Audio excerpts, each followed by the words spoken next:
உயர்ந்த நோட்டு அப்படின்றது 20 ரூபா நோட்டு தான்.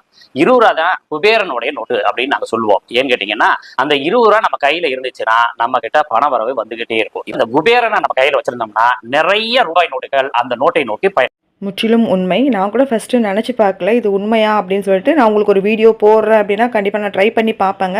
பார்த்த பிறகு தான் உங்களுக்கு நான் ஷேரே பண்ணுவேன். அது வந்து நான் வந்து இப்போ ட்ரை பண்ணி பார்க்குறேன்னா ஒரு 3 மாதத்துக்கு முன்னாடி நான் ட்ரை பண்ணி பார்த்துட்டு கண்டிப்பாக நடந்துடுச்சுன்னா நான் போடுவேன், இல்லைனா கண்டிப்பாக நான் போட மாட்டேன். நிறைய பேர் வந்து இல்லை நீங்கள் பண்ணாமலே போடுறீங்களா அப்படின்லாம் சொல்லி நினைக்கிறீங்க. அப்படி கிடையாது. ஒரு விஷயம் நான் பண்ணுறேன் அப்படின்னாக்கா அது கண்டிப்பாக ஒரு குறிப்பிட்ட நாட்களில் நடக்குதுன்னா தான் நான் செஞ்சு பார்ப்பேன். இந்த சார் சொன்னார்னு சொல்லிட்டு நானும் ட்ரை பண்ணி பார்த்தேன். சரி, நம்ம நிறைய காசு சேஃப்டி பண்ணி வைக்கிற நம்மளுக்கு பெரிய பழக்கம் கிடையாது. சம்பளம் வாங்கி கொடுப்பாங்க இல்லைங்களா, அதில் 500 ரூபாய் அப்படி தானே கொடுப்பாங்க. 500 ரூபாய் 100 ரூபாய் 200 ரூபாய் அப்படி இருக்கும் இல்லைங்களா. அதில் வந்து ஒரு 20 ரூபா நோட்டு எடுத்து வச்சு தான் பார்க்கலாமே அப்படின்னு சொல்லிட்டு நம்ம எடுத்து வைக்க சொல்ல நம்மளுக்கு சம்பளம்னு வர சொல்லி மொத்தமுமே காலி ஆகிடும். நம்ம ஏதாச்சும் இருக்கா எப்படின்னே தெரியாது, ஏதாச்சும் ஒரு செலவு வந்துட்டே இருக்கும் எனக்கு. ஆனால் இப்படி வைக்க ஆரம்பிச்சதுலேருந்து எனக்கு அது கண்டிப்பாக கையில் காசு நிற்குது. ட்ரை பண்ணுங்கள்.